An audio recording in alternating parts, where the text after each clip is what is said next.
little triggered there, Pistol Pete. Too much like a pistol. I mean, it sounded a little bit like he had some phobias, didn't Hey, it? put that in the edit, will you? All Sweet, right, gang. sweet. Well, welcome to another fantastic episode of here at Bad Beards Podcast at Barber Vintage Fest. And That's I am here, right. Isle of Triumph, and I've been graced by the presence of two fine participants here at this year's Barber Vintage. Who do I got in the hot seat? Well, first of all, you got the Nacho You'll Man. recognize him because he's been on the show before. That's right. It ain't my first rodeo, His bub. first rodeo.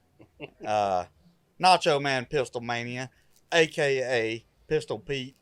I'm not going to say my real name, my mama's name, but my government name. But that's about all you need to know. And then you got old Joel in the passenger That's seat. right. Old Joel. Joe B. Joel B. Joe Brad. B, Don't comma Google J. him. It's a B, comma J. The big Jay. And so you guys are out here just enjoying all things barber, or what has brought you to We're, Vintage Fest?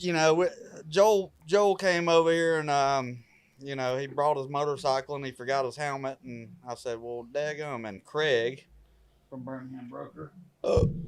Excuse me. Filtered. Yeah. Shameless spot. Yeah. Let us borrow his nice fancy golf cart. Probably cost more than my truck, but we've been tooting around, balling, and we just ended up over here. Yeah. Just doing a little shot calling. Yeah. Just doing a little shot column. When I know Pistol Pete, we've had time to talk here before, but this is our first introduction. Okay. Get it. So generally, when we start the conversation, because usually I don't know who I'm talking to, I'll just say, "Hey, let's have you introduce yourself and give me a little background for my friends at home, so we know who the hell you are," and that usually helps me out. So, who are you? Joel Brown. Do a little bit of industrial mechanical. I'm a robot technician programmer. Living life, loving And it. you're local here. You're local. Oh Yes. yeah, we're both local. Local And Birmingham. now we're podcast bros. Now you're podcast. We're Eskimo brothers in the Of the podcast, podcast. sense. Oh, Easy. be careful there. Don't turn that JB to BJ. Oh, hey now. Yeah, I don't like this thing in my face. There's more than phobias. Yeah. We got a little phobia Well, going on. You guys have been coming out here a while. I guess we could talk about, were you at Small Bore or you weren't at Small Oh Bore? yeah, I was there. The 1 year it was at Barber before it was uninvited. Yeah, when people start washing their bikes in the shower and running through mud holes and tearing up George's grass, he don't like it. He And doesn't he like tells that. you to just get the hell out of here. He goes, that's not what we do here at Barber Vintage. No. Yeah. Got a nice place. Got to keep it nice. You You can gotta park keep it on the nice. grass. This is a gallery, an It's- art showcase. It's It a is. majestic place, so don't F it up, bruh. You know what I'm saying? Well, so you've been out here before several times. What's your experience here at Barber? Well, I actually put the whole computer network and the phone system in this place when it was Is built. that so? Is that why I hit the busy signal all the time? Pretty much. Yeah. Pretty much can't get service out here. Yeah. What you need to do. Well, better, we're bruh. not talking about cellular. We're talking about the actual hard lines and stuff. Okay, so tell me specifically, like how long ago was your introduction to Barber? I actually was doing work for them at the old museum when it was downtown before it became Modus, where Pete used to work at. And what year did they get over here? It wasn't not as long as I It was think, early right? 2000s, Yeah. 'Cause it around would've been here- 2003, 2004. Yeah. Hey, fun fact about Barber Motorsports Park. Like George just You gotta go slowly. and check the notes on this one. Yeah. So Fact George check. just bought tiny pieces of land around Leeds until he finally got enough room to do what he wanted to do, and then he built this place. But he's a Porsche racer. He's a championship Porsche racer. Everybody knows that. But he wanted a car collection, one of the biggest car collection in the world. And they're like, there's already a biggest car collection. So he's like, all right, I'll do biggest motorcycle collection. And so he started collecting bikes. Boom, boom, boom. And boys, if you haven't been in that daggone museum, boy, it On is. fleet. Well, It's- five levels. Yes. It's full, and they got plenty in the basement too. Oh yeah. The They got engineering Dale quarters. Earnhardt's NASCAR from when he raced in the High Life. Yeah. Yeah, that's Yeah. Cletus wants that one, big dog. Well, his background's in cattle, huh? No, they originally dairy. owned a dairy, Dairy. Barber's Dairy. Milk and ice cream. Arguably, that is still cattle. No. No, Technically, yes. no. It's cattle juice. They both We can know. agree it's I cattle. would say it would be the milk. The milk. They were in the portion of milk things. business. I like cattle juice. Cattle juice. Well, Yeah. that's not something I considered before. So that would be an unfair term to say cattle versus dairy. Yes. Cattle refers to the meat. Yeah. Okay. All right. Well, agree to disagree there, JB. Well, we go back to things that I did. I used to work for that dairy, so. That same dairy. Yeah. So born and bred, local here. You've been a part of this city as it's grown. Yes. From as early as you can remember, what did Birmingham look like to what it is today? And to be fair, we are in Leeds, which is just outside Birmingham. But how do you see it? Well, it used to be a bunch of farmland. Now it's more city, and we were known for steel, and now we're known for business and aeronautics and car manufacturing. So it's changed dramatically over the years. And a steady rise, or it's been like one of these? Well, just a little bit. Yeah. You can see staircasing. Yeah. Well, is the future bright for Birmingham? I don't know. Yeah, that's a good question. It just depends. If you want to get in on a nice, like they'll just bulldoze something and throw some condos up. Yeah. Well, I'll say downtown's looking good because, like on the north side, they just put the new amphitheater downtown. Where was I at last night? I went to that Texas Day Brazil. That's over in north side, close to the new football field and the amphitheater I'm talking about. I think Top Golf is probably the best addition to Birmingham. I drove past the Top Golf. That whole area has started to change. Check my Instagram, 23 Pistol 23. Yeah. For video of that. This is just pod one of the day for Pistol Pete. He'll stumble back later and we'll do a recap as the PBRs go down. They get the Blue Ribbon Award. You know, I've won that award a few times, and I've won it more than Pabst actually. And it actually does. The P doesn't stand for Pabst. They actually stands for Pistols Blue Ribbon. They gave me matching bracelets one time for winning it. You know, it was nice. It was like ching. How long have you guys been hanging out here? Crap. We've been friends since we were teenagers, so forever. Yeah, back in the day, I had a little Del Sol with 2 nitrous bottles, and I used to go get it filled at Sounds Great in Hueytown, and Brad was a hang around over there. I would love to get a Del Sol if it was just rear wheel. Had them right behind the seat, mounted like this with a gauge, and then Tim, our buddy Tim, was filling the bottles. I would freeze them and take them in there. He'd give me 13 pounds in the bottle, and I'd only get paid or only get charged for 10, so I'd have that real nice hit coming out of that thing, you know. Yep, that, and he had a Malibu front end on it, Del Sol. Yeah. It's pretty interesting. And turbo. Talk of the town. Yeah, man. You knew him when he was just Pete. No. It's always been Pistol. It's always been Pistol Pete. When did Pistol Pete get the pistol nickname? All right, so we're getting I will hit you with my government name. It's Heath. But Heath is not a common name. I don't really know any Heaths. Heath Ledger and R.I.P. Heath Schuler. Yeah. R.I.P. So I tell somebody my name's Heath, and they go, "Oh, Keith," and I'm like, "Damn it!" So my buddy was like, "Dad, his name's not Keith, it's Heath," and you know, like the Heath bar. Yeah. There you go. Yeah, candy bar, and like Heather, but with a wing. Oh, come here, Kit Kat. He's a chocolate covered come here, Snickers. But so he says, "Does that piss you off?" And I go, "Nah, not as bad as Pete." When they call me Pete, because I've been called Ethan and Steve and everything. And he said, not as bad as Pete. And he said, "Hey, Pete, come here and check this out." So, and then it evolved into Pistol Pete, because I'm short white boy that's got game like Pistol Pete Maravich, I guess. And that's what people say. Kind of like Bugsy when he played for the Charlotte Hornets. Also rest in peace. And that's it. So the rest is history. If you call me Heath, you're getting a knuckle sandwich straight up. Hey, Heath. Yeah. You cut? Well, so when you come out, this is your 20 for Vintage Fest, right? How many Vintage Fests have we been to? I probably did like 11. 11? Yeah. Has anybody been to all 20? Somebody's got to have been to all 20. Oh, I'm sure. George? Yeah. I mean, I would hope the owner would have been to all. He's probably perusing around in his hot rod Porsche somewhere, you know? Yeah. I don't know. I think he's cruising around in a minivan today. Okay. Probably. Yeah.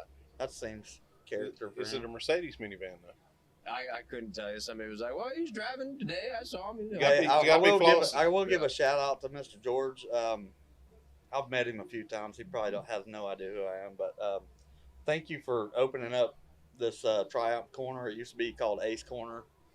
And me and Brad,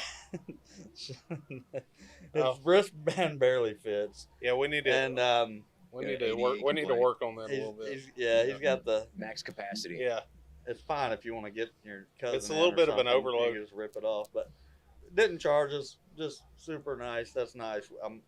I told Brian Case, I used to work with him, VP of Modus back in the day, and I'm like, you got to open. He's like, we need something for vintage. What do we do? I said, you got to open up Ace Corner, which is now Olive Triumph. And and here we are, and it's beautiful. Are you taking credit for Ace Corner that's now Triumph, Isle of Triumph? I don't know what it's called, to be honest, but Isle of Triumph, I think. It's called Isle of Triumph, but was that you that? He's wanting to know if you're taking claim for this. Your idea? Yes, I'll just put it out there right now. Did you Brian Case, if you're listening to this, I interviewed Brian. Did you see that one? Did you? I took my setup inside the museum, and we set up on the bottom floor. Hey, it's beautiful. Case, I love you, buddy. You're a dork. We had a fantastic conversation, and he is a highly he's engineering background. He is super smart. He's a great guy. He just works away building and designing, and just a brilliant mind. I get a good story of one of our friends that's a welder fabricator out in Bessemer. He does it for a living out of his garage. And Jesus. So he actually, Case came to me, he's like, hey, do you know anybody that welds aluminum? I'm like, I've got 3 people. And if it were up to me, I'd take it to Brett Barnes, out in Bessemer. And he's like, okay. And I called Brett up. He worked. We went up. I was like, hey, I'm going to take the bike out there and let him weld the aluminum subframe on the naked bike for the Modus. So, okay. Yeah, I was like, have you ever been to Bessemer? He's like, no. I was like, do you have a gun? And he just kind of laughed. But I was not kidding. And the rest is history. Me, Brett, and Case spent wee hours in the morning working on this bike, and it was great. It ended up being fine, and I think Case slept in his Honda Ridgeline truck at Modus. Nice touch. And we woke up and we went to the Vintage Fest, and that was it. But, interesting fact for Modus, they actually started out at Birmingham's Innovation Depot Center, which is a business incubator in Birmingham. Well, it was just the 2 of them. I did know that. Once again, one of the places I got to wire up. Okay. I wired up their first business. So arguably you have a hand in everything that still takes place to this day out of the Motorsports Park. A little bit. Yeah. Digitally speaking. Some. Yeah. Well, hot dog. Yeah. Well, so Brian Case, I had the fortune of interviewing him when he first got the job, CEO. Right. And I think he's been in that position now for, I can't recall when I did it, but it's been a while. I don't know. I think there's been a lot of changes here at Barber. I don't know how much you guys are privy to or what's so publicly known. Oh, yeah. What do you see happening? What do you appreciate? We're buddies on Facebook, so I'll see changes, but I probably don't go to the museum about once a year. Okay. But I every time I go, it's like, oh my God, you're Something adding new. on. Something new. Even if they're not doing anything, they're moving stuff around and hanging motorcycles from the ceiling, and they're changing out their inventory to make it fresh. It's literally wild. If you haven't been there, go check out George's little basement over here. It's pretty rad. The thing I love about it is it's on all the vintage bikes, all the race bikes. They make copies of all the fairings, so if you're wanting to build one, you can buy it from them as well. They do that here as well. In the downstairs, in their engineering department. And I've got a story about the museum that, like, firsthand, they helped me out, like, personally. We're out here for small bore, Barber small bore, which RIP, rest in peace.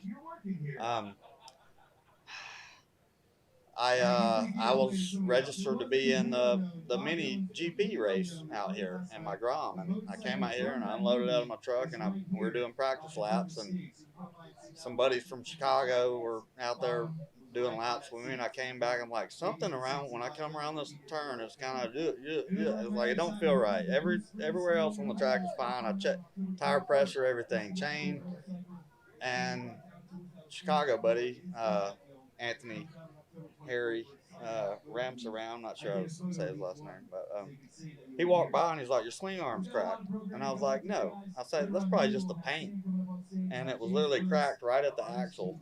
Well, that's an important part. Yeah, like I was probably about to die. He was going, Yeah, the wheel was literally going like this, and I was like, oh crap. So we pulled it off. It started raining, So I put up the pop-up tent. We pulled it off. I didn't really have a way to. I don't know if you ever pull a swing arm on a Grom. It takes a village. We had jack stands on the foot pegs, and I mean it was something. And I pulled the swing arm off. I was gonna hit up my buddy Travis, and I'm like, I need a welder. We gotta weld this thing. And I drove my buddy Tim Daly, let me borrow his truck, his Cadillac, and he's like, just take it, go do it. And so I was driving by the museum. As I'm driving by, I'm like, they got a welder in there. So I go in, I said, hey, where's the welder? And the guy was like, hey, no charge today, and he took it, and he's like, I'll call you. So I went to Buc-ee's or whatever, the Chevron, and I don't know if Buc-ee's was over. The Buc-ee's is the Chevron? The Buc-ee's are the Chevron. It was. I was like, all right, I'll go get some breakfast, and I come back, and it's done. Ding! Done. And, like an oven? Before I even ate my biscuit. And, I've got this camo painted bronze swing arm. And the guy was like, I can't fix the paint. I was like, just make it wet. Just weld it. It's fine. And, keep it from killing me. So he spray painted this gray primer paint on one side where he welded it. And then he's like, well, that don't match the other side. So he spray painted the other side. And it's still like that to this day. Yeah. I have not even touched it. And true story. And the old guy just laid down the most beautiful TIG welds around. I'm like, dude. And I tried to pay him. They wouldn't take it. I gave him a That's tip. That's the kind of care you get here at Barber Motorsports. I mean, it's just, and I was just, I'm getting chill bumps just talking about it. I mean, like, just first. Well, thank Lord you're not shotgun, Peter, or else you would have blasted that. They saved me, but I get back out there, and I apologize, George, for this, but I get back out there, and they done close the track down because it's wet. I decided I done paid for it. I'm gonna do some outlaw laps, and if you check my Instagram, 23 Pistol 23, if you just scroll back way too, if you squint hard enough to where you almost can't see, and find your age, that little on the roller, like you did Price is Right, scroll way back in the day, then you'll see the video where I was doing outlaw laps, and again, I apologize, George, but there's a video of me doing outlaw laps, and I'd made about 4 laps for the barber truck, the green strobes came up and said, I didn't know it was closed. Yeah. There you go. I didn't know. Alan. I told the guy, he said he was running till 5 o'clock, and the guy said, yeah, if he's here. I'm like, where is he? But anyway. Well, you're stopping by. It's 11:14 on the dot. What's the rest of the day look like for you two? A great time. A great time. We're probably going to run back over to Lot B, our little camp area. And other locals, or you got some friends that come from somewhere else? There's so many people out here. Yeah. Of course, we see you. But hey, Sam Snyder, folks. Not the legal name. That's right. Yeah. But there's so many people. You can't walk around without bumping into somebody. Amen to that. Any finds over at the swap meet? You got your eyes set out for anything? We haven't been yet. We're actually about to go. Yeah. Probably we'll go recharge real quick, and we'll hit the swap meet. I know I've got plenty of buddies out there selling stuff. So, and Hank's Dojo party. If you need something to do tonight, it's a rowdy party. It's downtown in Avondale, behind the railroad tracks. Hank's Dojo party. Go check it out. If you're looking for a good time. Punk rock bands, old 70s. Because there's another music show in town, isn't there? I think that's it. I think that's going to be the one. But you'll hear it from you're downtown, you'll hear it. Got it. Don't matter where you're at. Yeah. But go check it out. All right, well, we've had the luxury of talking for nearly 20 minutes, boys. What this is the time of the show that is your time to shine. Anything you want to particularly bring attention to, shout out. I know we talked Hank's Dojo, but you got to take your turns because for me, it's the slow races. I'm done going fast, and I brought my Moto Compacto out here. I'm trying to win some money tonight. That's going to be the highlight of my day. Is that scooter on the dyno I seen? Might be. Hey, grandma scooter? Yeah. Yeah, I'm just going to be the bear on the bicycle. Watch out for the mint green Coleman. And I want to see you on a Coleman. It's there. I'll ride by specific for you. Thank you very much. Yes. That's right. I think we're all done here, boys. Let's go. Yeah. Let's never do a Slim Jim. Well, I appreciate you coming by, and every time I come out to Barber, you're always welcome here in the mobile trailer. Thank you, man. Thank you. Yeah, absolutely. We love you. It's been a pleasure. I've been following you, and it's just crazy seeing escapades around the world and stuff. It's wonderful. You're one of us. Hey, welcome anytime. You know what they say about the cream? The cream rise to the top. Oh, no one better. Brother. Yeah, brother. All right.